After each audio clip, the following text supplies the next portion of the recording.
"Mom, we need to have a conversation about the house." That was how it started. Not with cruelty, not with a slammed door. Just those 11 words, said calmly over a Sunday roast I had cooked myself, in my own kitchen in the house I had lived in for 31 years. My son-in-law, Victor, set down his fork. My daughter, Heather, kept her eyes on her plate.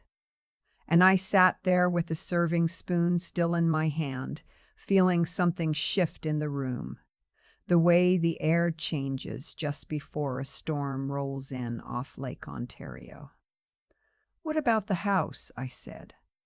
Victor smiled, the kind of smile that doesn't reach the eyes. "We've been doing some thinking. The kids are getting older. We need more space. And honestly, Mom, this place is too big for one person." He wasn't wrong about that last part. 4 bedrooms, 2 stories, a backyard I'd stopped being able to maintain since my husband passed 3 years earlier. But the way he said one person, like I was a problem to be managed rather than a woman sitting at her own dining room table, that landed somewhere underneath my ribs and stayed there. Heather finally looked up. "We were thinking we could all move in together." Pool resources. Victor's been doing research, and he found a property in Mississauga. There's a suite on the lower level with its own entrance. You'd have your privacy, and we'd be right there. I looked at my daughter. She was 41 years old, and she had her father's eyes, and when she looked at me like that, hopeful, already decided, I found it very hard to say no. So I didn't. I said, "Let me think about it," which they heard as yes. I know that now. The property in Mississauga was beautiful, I'll give them that. A detached home on a quiet crescent, mature trees out front, a finished basement with a separate entrance off the side of the house. Victor walked me through it with the energy of a man who had already signed something in his head. He pointed out the kitchenette, the egress window, the in-suite laundry. Heather stood behind him, nodding. "And you'd have full access to the main floor whenever you want," she said. "It wouldn't feel like a basement suite. It would feel like a family home." What I should have asked then, what I wish to God I had asked, is whose name would be on the title. But I didn't.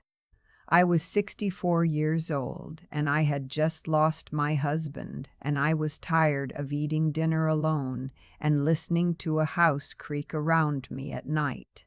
I wanted to believe in what they were showing me, so I let myself believe it. I sold my house in Scarborough in the spring. After 31 years, the equity was substantial. My real estate lawyer, a careful woman named Frances, who had also handled our wills, sat across from me and said, "Are you certain you want to transfer this much directly to your daughter and son-in-law? I can structure this as a registered loan. You'd have legal recourse." I said, "They're family." Frances looked at me for a moment. Then she wrote up what I asked her to write. $320,000 went toward that Mississauga property. The title had 3 names on it: Heather, Victor, and a trust notation that was supposed to reflect my contribution. Victor had a friend who was a paralegal. He said the trust notation was standard. I didn't push for independent legal advice. I trusted my daughter. That was my first mistake. Not the only one, but the first. The early months were fine. Better than fine some weeks. I had coffee with Heather in the mornings when Victor left for work. My grandchildren, Oliver, who was 10, and little Fern, who had just turned 7, would knock on my suite door after school and show me their drawings and tell me about their days. I made Fern a quilt over that first winter. Oliver taught me how to play a video game I was terrible at, and we laughed until we cried. I thought, this is working. I thought, I was right to do this. The first sign I ignored was small. Victor started referring to the lower level as the in-law suite. in front of other people. At his work colleague's barbecue that August, I heard him say it twice. My mother-in-law lives in the in-law suite. And something about the phrasing felt reductive, though I couldn't have told you exactly why. Like he was filing me under a category, something annexed. The second sign was harder to ignore. In October, Heather called me upstairs to tell me they were having the driveway repaved. The contractor needed a deposit. Could I contribute half? $3,000. Of course, I said. In November, the furnace in the main house needed replacing. Victor came downstairs with a printout from the HVAC company. My share, he said, as a co-owner of the property was 40%, just over $4,000. I transferred it. In February, they enrolled Oliver in a private hockey academy. The fees were steep. Victor mentioned it over dinner, not quite asking, the way you describe a problem to someone you assume will offer to solve it. I offered. $2,400 for the season. I didn't write any of it down. It didn't feel like money leaving. It felt like family. By the following spring, I had contributed nearly $60,000 beyond the initial purchase in repairs, renovations, children's activities, groceries I bought when the fridge upstairs was empty. A weekend trip to Niagara-on-the-Lake I paid for because Victor had mentioned Heather was stressed. I know the number because I eventually went through my bank statements with a highlighter and a sick feeling in my stomach, adding it all up at my kitchenette table at 2 in the morning. But that came later. What came first was the Sunday I tried to take the grandchildren to the farmer's market. Oliver and Fern had been asking me all week. I'd promised them hot chocolate and those little apple cider donuts they loved from the stand near the entrance. I knocked on the main floor door at 9 in the morning, and Heather answered in her dressing gown with a look on her face I hadn't seen before. "Victor and I talked," she said. "We think it's better if you check with us before you make plans with the kids." I stared at her. I'm their grandmother. I know, but they have schedules, and it gets confusing when you make promises that interfere. Oliver has skating at 11. It's 9 o'clock, Heather. The market is 20 minutes away. Mom. Her voice dropped into that register, patient, firm, slightly condescending, the one I recognized from her teenage years. We just need things to go through us first. That's all. I went back downstairs. I sat on the edge of my bed. I looked at the egress window Victor had pointed out when we toured the property, the one that was supposed to make this feel less like a basement. Daylight came through it at an angle, just enough to see the outline of my own reflection in the dark part of the glass. I made myself a cup of tea. I thought about Francis, my real estate lawyer, who had used the words legal recourse. And I started paying attention. Over the next 6 weeks, I noticed things I had been too hopeful to see before. When I came upstairs in the evenings, the conversation would shift. Victor had a way of turning to face the wall-mounted TV whenever I entered a room, not rude enough to comment on, just enough to exclude.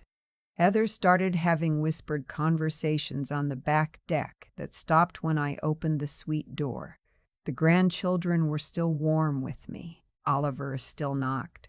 Fern still brought me her drawings. But one evening, I overheard Victor telling Oliver that Grandma needed her quiet time in the evenings. Oliver was 9. He heard it as a rule. He stopped knocking after dinner. One afternoon in May, I logged into my online banking to pay my credit card and saw that $300 had been withdrawn from our joint household account, an account Victor had suggested we set up for shared expenses the previous fall. I had deposited $2,000 into it to start. I hadn't touched it since. Hadn't needed to, because I'd been paying for things directly. $300.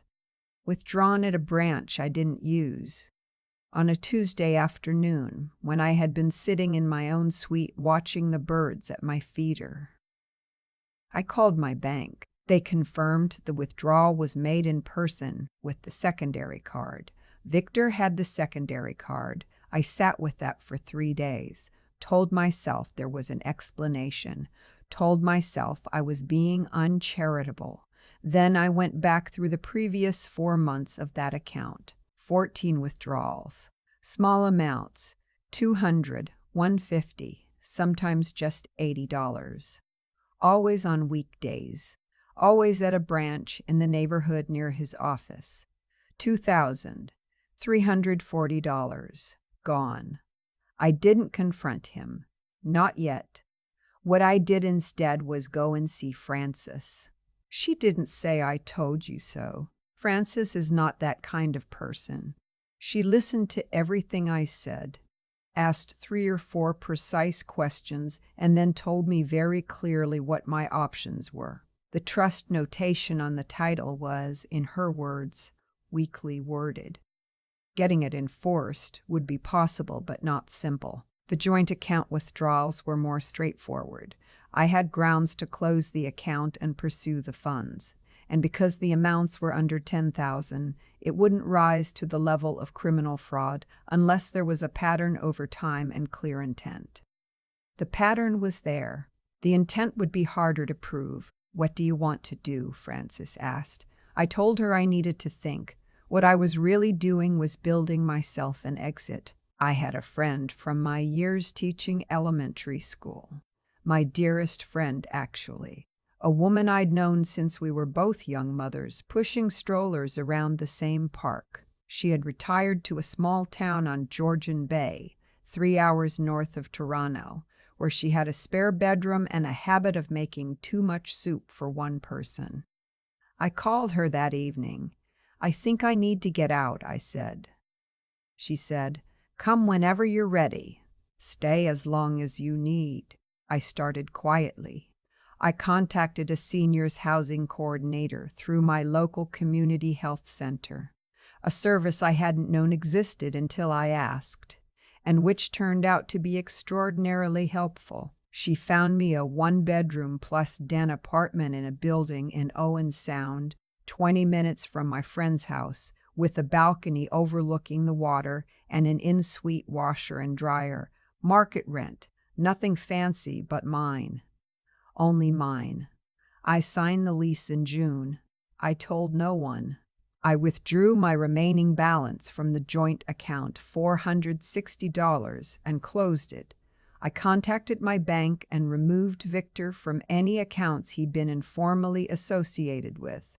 I changed the PIN on my debit card. I updated my emergency contact at my doctor's office, at my dentist, at my pharmacy.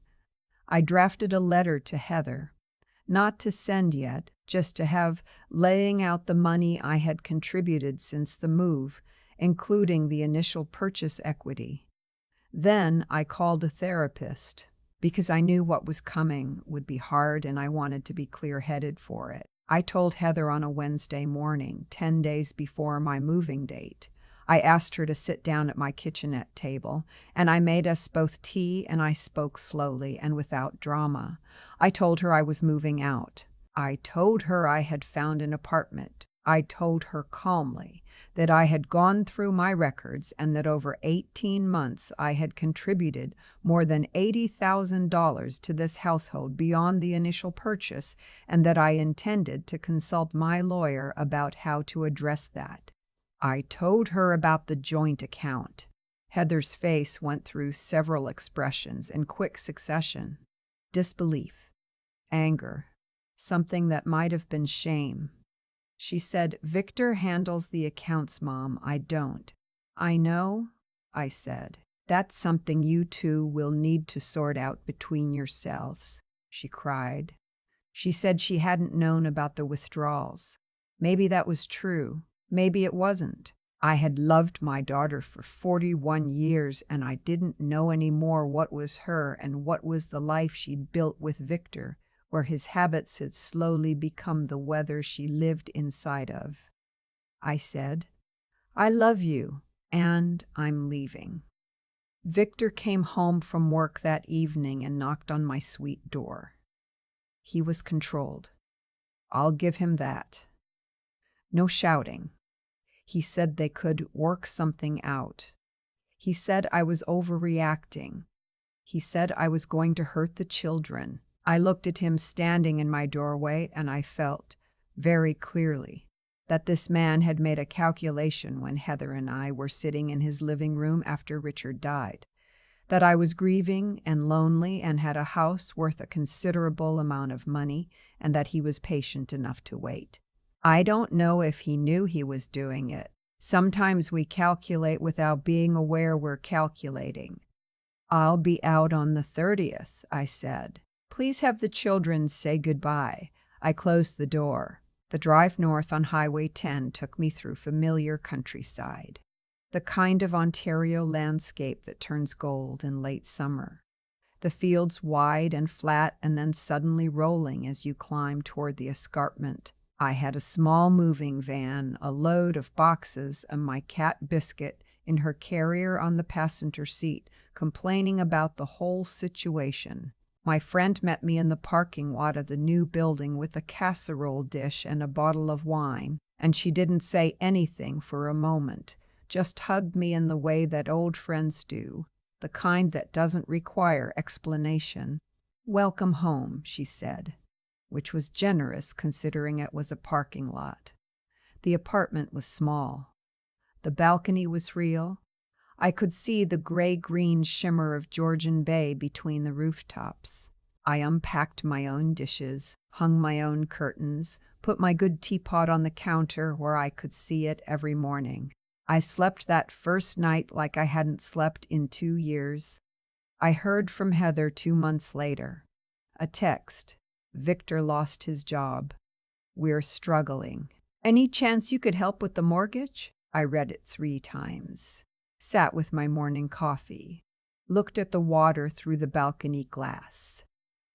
Then I called Frances. Frances had spent the summer doing what I had asked her to do, documenting my financial contributions to the Mississauga property and preparing a formal demand letter regarding my equity interest. The letter had gone out in August. Victor had not responded. I texted Heather back. I'm sorry to hear that. I hope things settle for you. My lawyer will be in touch about the outstanding equity. That money is what I'm living on. She didn't reply. I didn't hear from Victor at all. 3 weeks after that, Oliver called me. Not a text, an actual phone call from a boy who was 11 years old and had found my number himself and called on a Sunday afternoon. "Grandma," he said, "are you okay?" I had to press my hand flat against my chest. "I'm very okay, sweetheart. Are you okay?" He said things were weird at home. He said he missed me. He said Fern had drawn me a picture and didn't know where to send it. I gave him my address. I told him he could always call. I told him that nothing that was happening between the grown-ups was anything he or Fern had done, and that I loved them without condition and that I always would. He said, "Okay, Grandma." Small voice. Steadier than I expected. After I hung up, I stood at my kitchen window for a long time. The legal process took the better part of a year. Frances was thorough. The outcome wasn't everything I'd hoped for. It rarely is, but it was something. A negotiated settlement, without going to court. A portion of the equity returned, structured as a lien on the property. Enough that I could breathe. Victor and Heather are still in that house. I don't know what their life looks like now. I know Heather called me on my birthday in October and we talked for 40 minutes and she cried again and I let her. I know she's in therapy.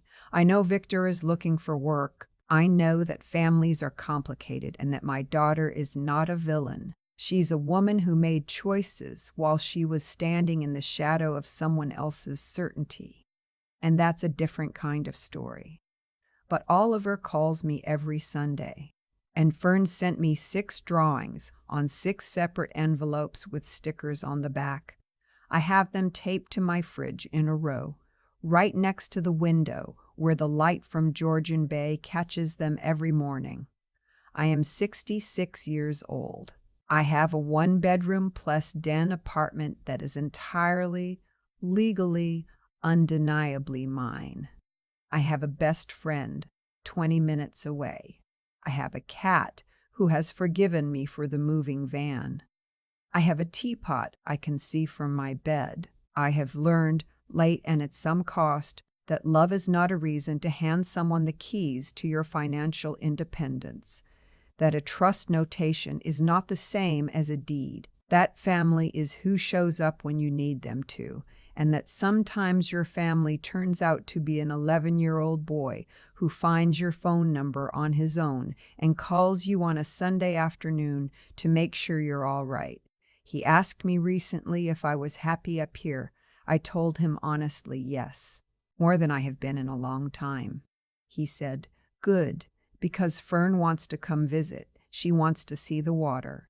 I told him there was a pull-out sofa in my den, and it had their names on it whenever they were ready. There are things you build and things you let go of, and things you have to lose before you understand what you actually need. I am still learning which is which, but I wake up every morning to that light on the water and biscuit on my feet and the sound of absolutely no one deciding things for me. And that is enough. Some days it is more than enough. I keep coming back to that moment at the kitchen table, the Sunday roast going cold, the serving spoon still in my hand, and Victor's voice so even and reasonable as he told me, essentially, that I was a problem to be relocated. I didn't cry that day. I smiled and said I'd think about it, but something in me already knew. What I've learned, slowly, and at a price I wouldn't wish on anyone, is that the way things unfold is rarely random. I gave generously because I wanted to believe generosity would be returned. I stayed quiet when things felt wrong because I told myself that keeping the peace was the same as being good. It wasn't. Genuine goodness, I think, requires honesty first, with yourself, and then with the people you love. When I sat across from Francis and finally heard out loud what my instincts had been trying to tell me for a year, something settled in my chest. Not relief, exactly. More like recognition. This is what happens when you stop telling yourself comfortable stories. There's a particular kind of intelligence that has nothing to do with education. It's the kind that notices when a situation is changing around you, that reads the small signs, a shift in tone, a conversation that stops when you enter a room, numbers that don't quite add up, and takes them seriously instead of explaining them away. I had that intelligence all along. I just kept overriding it with hope. The day I stopped overriding it and started listening was the day things began to turn. And then there is the matter of getting up and doing the hard thing anyway, signing that lease in Owen Sound without telling anyone, sitting across from my daughter at my own kitchenette table and saying the words out loud even though my hands weren't entirely steady, calling Francis back and saying, "Proceed." None of that felt brave in the moment. It felt like putting one foot in front of the other in a direction that scared me. But I think that's what steadiness actually looks like, most of the time. Not certainty, just the decision to keep moving. Victor came to my door that evening and said I was hurting the children. He was wrong about that, though I don't think he knew he was wrong. The children were not hurt by my leaving. Oliver calls me every Sunday. Fern sends drawings. They know I love them because I show up, consistently, without conditions, without needing anything in return. That, I think, is the thing I most want them to carry with them. That love doesn't come attached to a mortgage, and family isn't the people who share a title deed. It's the people who find your phone number and call to ask if you're okay. I am 66 years old and I live 20 minutes from my oldest friend and I can see Georgian Bay from my bed on clear mornings. I lost a great deal to get here. I don't think I would trade it.